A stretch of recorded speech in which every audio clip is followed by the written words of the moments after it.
정부가 최근 2040 세대를 위한 정책들을 많이 내놓고 있습니다. 저출산 문제와 주거 사다리를 구축하고 문제를 극복하겠다는 것이 정부의 계획인데요.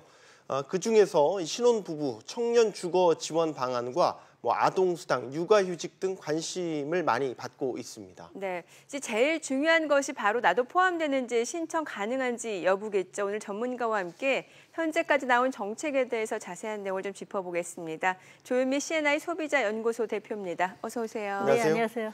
대표님, 먼저 신혼부부 청년 주거 지원 방안 이야기 나눠보겠습니다. 네네. 이미 제목에 나와 있기는 하지만 신혼부부 청년 주거 지원 방안 대상이 궁금한데요. 자세한 네네. 대상이나 자격 조건 설명을 좀 해주시죠. 이게 사실은 이제 지난해 2017년 11월에 이제 정부에서 주거복지 로드맵을 새로 발표를 했습니다. 네. 이번의 경우에는 그걸 좀 더 확대하고 더 구체화했다 이렇게 보시면 될 것 같은데요. 신혼부부의 경우에는 혼인 7년 이내 그리고 무주택자여야 되고요. 연소득이 7천만 원 이하를 대상으로 하고 있습니다. 그리고 네. 자산 총액이 지금 2억 5천 정도로 보고 있는데요.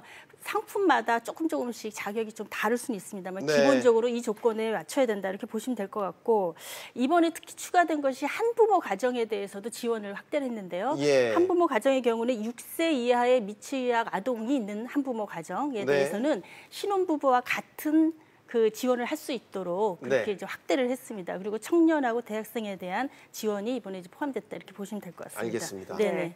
지금 정부가 이제 집 걱정 없이 일하고 아이를 키울 수 네네. 있는 나라를 만들겠다라는 건데, 지금 그런 취지에서 내놓은 게 바로 신혼부부 청년 주거 지원 대책이란 말이죠. 이 내용의 핵심을 네네. 좀 짚어주시죠.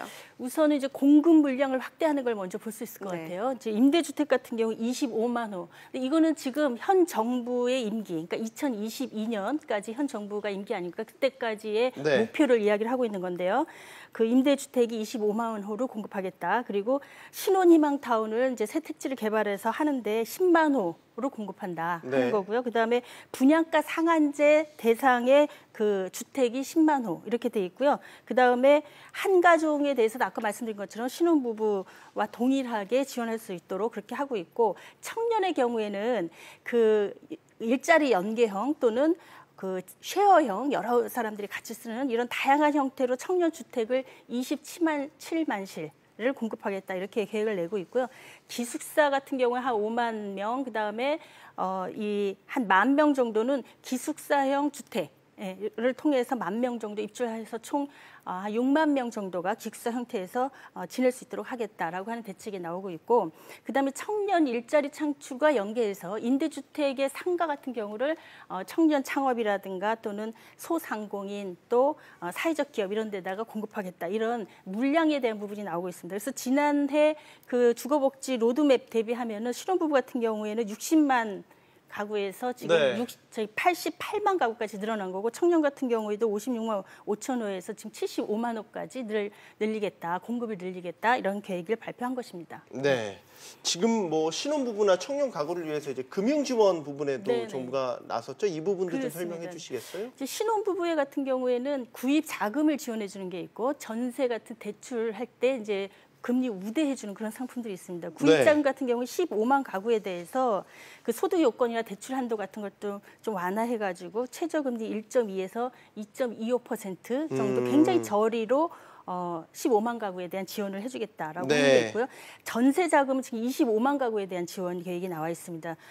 그 이자가 1%에서 한 1.6% 정도니까 정말 아주 최저 이자라고 볼 수가 있죠. 이렇게 인하를 해서 연 5만 가구를 계속 전세자금 지원해주겠다는 계획이 있고요. 네. 그다음에 전세금 안심대출 같은 경우 보증이 지금 좀 80%까지 보증을 해주고 있는데 그걸 90%로 확대하겠다. 네. 또 보증료를 인하하겠다. 이런 계획도 있고, 청년의 경우에는 주로 좀 자금을 모을 수 있는 금리 우대형 저축 상품들을 좀 많이 내놓고 있다 이렇게 볼 수가 있는데요. 네. 최고금리 한 3.3% 정도 되는 청년 우대형 청약통장, 비과세구, 소득공제도 되는 이런 상품들을 지금 이제 제시를 하고 있고요.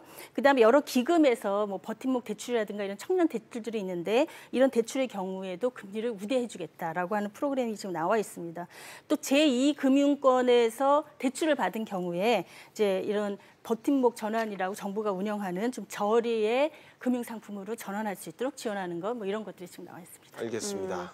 사실 그런데 이런 정책이 나올 때마다 이제 논란이 되는 부분이 바로 이제 꼼수를 이용해서 네네. 청약을 한다라는 거 아니겠습니까? 네. 뭐 그렇습니다. 청약을 위해서 위장 이혼도 그렇고 뭐 아니면 명의를 바꿔서 청약을 한다. 여러 가지 편법들이 있는 것 같아요. 사실 이게 이제 당첨이 돼가지고 정말 들어가게 되면 또 하나의 로또 아니냐 이런 얘기가 나올 정도예요. 왜냐하면 네. 주변과 시색 차이가 거의 수억 원에 달하기 때문에 다양한 꼼수를 이용해서 청약을 받으려고 하는 사람들이 실제로 늘어나고 있고요. 그리고 또 특히 대출 상품의 경우에도 굉장히 이런 게 많은데 대출 상품은 어떤 경우에 대출 자격 조건이 되는지를 맞추기 위해서 의도적으로 혼인신고를 늦춘다든지 또는 자산의 규모들을 낮춘다든지 하는 여러 가지 꼼수들이 나오고 있는데 사실은 대출 그 심사를 강화하면 또 선의 피해자가 생길 수가 있고 네. 대출한 다음에 또는 청약한 다음에 다 일일이 찾아다니면서 이 사람들이 정당한 것이냐를 검토하기도 굉장히 어려운 게 현실적인 상황입니다. 그래서 현재 정부에서는 어쨌든 자산 규모를 일정 정도 제한을 둠으로써 이제 아무나 들어오지 못하도록 하는 이제 방어막을 이제 치고는 있습니다만은 사실 실효성을 거두지 못해서 여러 가지 방안들이 이후에도 계속 좀 모색이 돼야 될 것 같습니다. 네. 자, 신혼부부, 뭐 청년 주거 지원에 대한 부분을 알아봤고 다음으로 저희가 짚어볼 부분이 바로 육아 부분이거든요. 육아 휴직이란 말이에요. 특히 이제 아빠 육아 휴직이라는 게 사실 많이 들어보긴 했는데 네네. 여기 이제 육아휴직 보너스제라는 게 있더라고요. 그렇습니다. 네, 아빠 어떤 육아휴직 제도인가요? 보너스 잘 모르시는 분들 많으실 것 같은데요. 보너스제는 몰랐어요. 예, 네. 같은 아이에 대해서 1차로 한 부모가 육아휴직 받고 이어서 육아휴직을 받을 경우에 대부분 이제 두 번째 육아휴직 받는 분이 아빠인 경우들이 많은 거죠. 네. 이런 경우에 사실 그동안 통상임금의 80%밖에는 주질 않았는데 이것을 더 확대해서 통상임금의 100%까지 3개월 다 채워서 주겠다. 아, 뭐 그래요? 이런 거고요. 그래서 네. 실제로 두 번째 육아휴직이 아빠가 들어갈 수 있도록 하는 것들을 좀 열어놨다. 이렇게 보실 수 있을 것 같습니다. 네. 네네네. 아, 좋은 제도인 것 같군요. 네. 네네. 현실적으로 굉장히 도움이 될 것 같아요. 네네, 그렇습니다. 뭐 지금 육아휴직 정책도 이제 개선이 되면서 육아휴직 급여 부분에서도 변화가 있다고 하는데 언제부터 어떤 변화가 있게 되는 겁니까? 그 지금까지는 이제 출산휴가 받은 다음에 사용 기간이 5일이었습니다. 출산휴가 사용 기간이. 그래서 유급이 3일, 무급이 2일 이렇게 돼 있었죠. 그런데 출산휴가를 유급으로 열흘까지 주겠다라고 하는 게 나오고 있고요. 청구 시기도 그동안은 30일이었어요. 분만 후 30일까지만 가능했는데 이것을 90일까지 확대해서 적용하는 그런 안이 나와 있고요. 중소기업 같은 경우에는 사실 출산휴가 12일까지 늘어나게 되면 굉장히 또 비용 부담이 있을 수가 있기 때문에 네. 추가 5일에 대해서는 정부가 지원하겠다. 늘어나는 급여 부분을 지원하겠다라고 하는 게 있고요. 그다음에 사실은 지금 그 정부 지원이 통상임금이 200만 원, 월 200만 원 이하인 경우에만 해당이 됩니다. 그래서 사실 이게 대부분 다 적용이 그 이하인 경우에는 100% 다 자기가 통상임금에 대해서 받을 수가 있는데 네. 그게 넘어간 경우에는 좀 제외가 될 수가 있어서 좀 정확히 보실 필요는 있을 것 같은데요. 어쨌든 그 출산 휴가도 늘어나고 또 그에 따른 급여 지원도 늘어난다. 이렇게 볼 수가 있습니다. 네. 네네. 네. 또 근로시간 단축도 시행이 되고 있는데 또 네. 육아휴직으로 인해서 근로시간 단축에도 변화가 있다면서요. 그 지금까지는 육아휴직을 받게 되면 이게 근로시간 단축까지 포함돼서 같이 계산이 돼서 육아휴직을 한번 받으면 근로시간 단축을 추가하기가 굉장히 어려웠어요. 이미 기간을 초과하기 때문에. 근데 육아휴직을 사용한 근로자의 경우에도 그 근로시간을 단축할 수 있도록 방안들을 마련했다. 이렇게 보시면 될 것 같아요. 그래서 육아휴직 후 1년간 하루에 1시간에서 5시간씩 5시간 이내에서 내가 근로시간을 단축하는 것을 추가를 할 수가 있고요.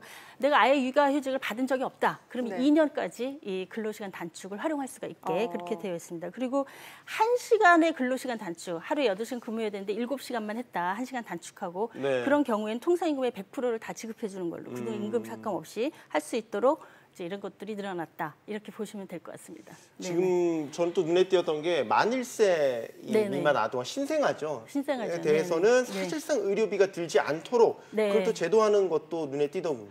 그렇습니다. 사실은 이제 이 부분이 출산에 있어서는 굉장히 영향을 많이 미치는 부분이라고 생각이 되는데요. 네. 이제 그 신생아 1년 이하인 경우에 현재는 본인 부담, 병원을 이용했을 때 본인 부담이 21%에서 41%까지 됐었어요. 네. 근데 이것을 5%에서 20%까지 절반으로 줄이겠다라고 이제 계획을 발표하고 있는 거고, 그래서 실제로 의료비 제로화까지 추진해서 가겠다는 건데 종별에 따라서 조금씩 다릅니다. 예를 들면 의원을 이용할 경우에는 본인 부담이 5% 이내고요. 네. 상급 종합, 그러니까 우리가 3차 대학병원 같은 경우에 종합병원급은 네. 20%뭐 이렇게 조금씩 다르긴 합니다만, 그렇게 돼서 실제로 현재 본인 부담이 평균 한 16만 5천 원 정도, 그 정도 본인 부담 하던 거를 5만 6천 원까지 떨어뜨리겠다라고 하는 게 1차 계획입니다. 그리고 현재 비급여로 돼 있는 것 중에 대부분의 산모들이 다 하고 있는 것 중에 하나가 선천성 대사 이상을 체크하는 거, 네. 그다음에 난청이 있는지 없는지 이제 선별 검사하는 거를 대부분 다 비급여로 현재 하고 있거든요. 예. 이것을 이제 급여화해서 보험 안에서 다 처리하겠다, 이런 것들이 지금 발표돼 있습니다. 네. 네. 자, 그럼 이번에는 아동수당 신청에 대해서 알아보죠. 뭐 지금 현재도 네네. 아동수당 신청 기간이니까 이게 신청 가능한 대상이라든지 자격 조건, 또 언제까지 신청하면 되는지 좀 알려주시죠. 지금 이제 아동수당은 만 6세 미만, 그러니까 0에서 71개월까지를 대상으로 지금 하고 있는데요. 월 10만 원씩 지급해 주는 겁니다. 그러니까 다른 OECD 국가에 비하면 우리가 아동수당 지급이 지금 굉장히 늦었죠. 네. 웬만한 OECD 국가는 지금 현재 아동수당을 다 지급하고 있는데, 우리는 이제 막 시작하고 있는 중에 있습니다. 그래서 2012년 10월 1일 출생한 아동, 그 이후에 출생한 아동은 다 대상이 된다, 이렇게 보시면 될 것 같고, 소득 수준 하위 90%까지 그 대상이 됩니다. 그래서 네. 본인의 이제 소득 수준이라든가 이게 어느 정도를 선정 기준으로 잡는지 하는 것들이 이미 계산이 다 되어 있습니다. 그래서 본인들의 그 자산이라든가 소득 정도를 대비해서 내가 대상이 되는지 확인해 보시면 좋을 것 같고요. 그래서 이런 대상으로 해서 올해 이제 처음 이제 시작을 하게 되는 겁니다. 9월 달부터 지급이 시작이 되는 것이죠. 9월부터 네네. 받을 수 있게. 이번 9월 원래 25일자로 지급하게 돼 있는데 이번 9월 달이 추석이 끼어 있습니다. 네. 그래서 올해 이제 이번 9월은 21일 날부터 지급을 하게 돼 있는 거고요. 이제 내가 대상이 되는지 좀 정확히 알고 싶으면 현재 이제 웹사이트가 복지로라고 하는 게 만들어져 있습니다. 앱도 이제 애플리케이션도 있는 거죠? 복지로라고 하는 게 있습니다. 그래서 네. 복지로 치셔서 들어가 보시거나, 더 간단한 방법은 검색창에 아동수당 치면은 관련한 정보들을 좀 볼 수가 있습니다. 네. 그래서 적극적으로 활용하시면 좋을 것 같아요. 네. 9월부터 네, 이제 9월부터. 아동수당까지 받을 수 있다는 거. 네, 네, 그렇습니다. 자, 마지막 질문을 드려야 될 것 같은데 네네. 지금 정부 지원하는 정책 보면 이제 청년들이라든지 아니면 네네. 젊은 신혼부부라든지 육아에 해당하는 이제 그런 부분들이 정책 이제 지원이 집중돼 있어서 상대적으로 좀 연로하신 분들은 너무 젊은 세대한테만 지원이 집중되는 것 아니냐, 네네. 상대적인 소외감을 느끼실 수도 있을 그럴 수 것 있습니다. 같아요. 특히 이제 연로하신 분뿐만 아니라 독신 가구, 네, 그 다음에 중장년층 이쪽이 중장년층이요. 네, 여전히 네. 이제 주택 문제에 대해서 고민들이 많으신 가정들이 많은데 네. 이 너무 청년들이나 뭐 신혼부부에 집중된 거 아니냐 하는데, 사실 지금 우리가 출산율이 너무 떨어져 있습니다. 그래서 예. 이 부분에 대해서 굉장히 특단의 조치가 필요한데, 조사를 해보면 거의 절반 이상이 주택 문제 때문에 아이 낳기 힘들고 결혼하기 힘들고 청년들도 결혼을 감히 생각하기 어렵다라고 하는 응답이 지금 절반 이상 나오고 있기 때문에, 주택 문제를 기본적으로 해결해야 출산의 여러 가지 문제들을 해결할 수 있다라는 생각 때문에 이번에 대책들은 이제 그쪽으로 많이 집중해서 간 거라고 보여지는데요. 그래서 사실은 이후에 좀 더 추가적으로 독신 가구라든가 청장년층에 대한 여러 가지 대책들도 좀 더 보완적으로 나와야 될 것 같고, 특히 아까 꼼수 말씀하셨지만 네. 정말 필요한 사람이 이 프로그램을 이용할 수 있는 게 아니라 다른 오히려 가진 사람들이 더 부를 늘리는데 이 프로그램들이 활용되지 않도록 하는 감시장치, 그다음에 수익 차익에 대한 환수 조치, 이런 것들이 보완적으로 계속 좀 마련해야 될 거라고 생각이 됩니다. 그러니까 선물 주듯이 꺼내 놓는 것만 중요한 게 아니라 네, 집행하는 과정에서 실효성 있게 잘 점검 관리가 돼야 되는 것이 더 중요하다라고 그렇습니다. 보여지죠. 네, 조윤미 대표와 이야기 나눠봤습니다. 감사합니다. 그렇습니다. 감사합니다.